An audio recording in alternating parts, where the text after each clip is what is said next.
Going to the question for the Redox Titrations playlist. So this is number 15. If you want to check out the other videos in the playlist, I'll put the link to that at the top of the screen now.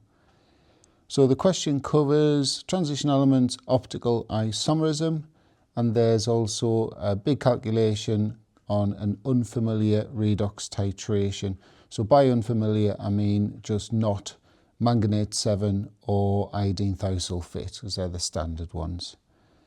Hope you liked the video, hope you found it helpful, and if you haven't already subscribed to the channel, I'd love you to do so. But as always, the link to the questions in the description of the video if you want to try it first.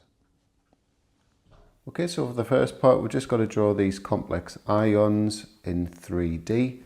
So octahedral complexes, so we're starting with an empty octahedron. So we have the central ion, straight up, straight down, 2 back, and then the 2 sticking out. And then all we need to do is apply 3 of these. So they join via the single bonded O. So we do that. So there's 1 on. I'll just put the others here and here. So there they are there. We'll just put a square bracket around it and explain the charge.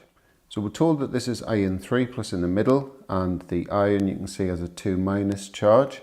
So obviously we've got 3 2- charges, so 6- with 3+ gives an overall charge of 3-.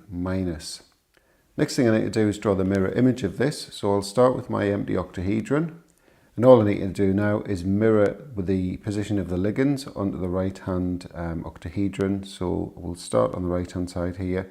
So we've got this ligand here, and then the other one there, and then this one down here. Obviously this has got a 3- charge as well. So moving on to titration now. So first thing I've got to do is work out the colour change for this self-indicating titration. So if you think about it, we've got the colourless ethane dioic acid in here, and we've got this yellow Ce4+ solution. So as this goes into here, it reacts and is decolorized. As soon as all that's gone, that's not going to have anything to react with, and it'll stay yellow. So the colour change is colourless to yellow. So for the calculation, the first thing I'm going to do is work out the 3 titras for these accurate titrations, and then we'll establish the mean titra from them. So hopefully you can see that titrations 1 and 3 are concordant. So we're going to use those for the mean, because they're within 0.1 of each other. This is not concordant, so we're going to ignore that one. So the mean titra is 23.20 centimeters cubed. So for the first part of the calculation, I'm going to work out the moles of Ce4+, concentration times volume, so that mean titra in decimeters cubed. So that's coming out at 1.16 times 10 to the minus 3.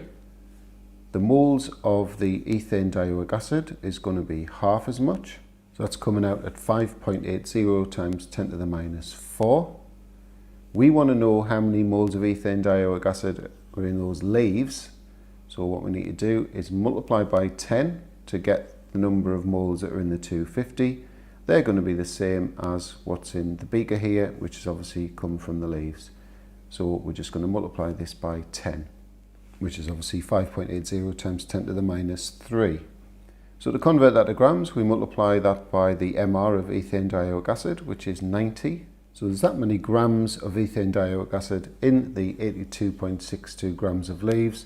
So obviously as a percentage, it's going to be that divided by that times 100.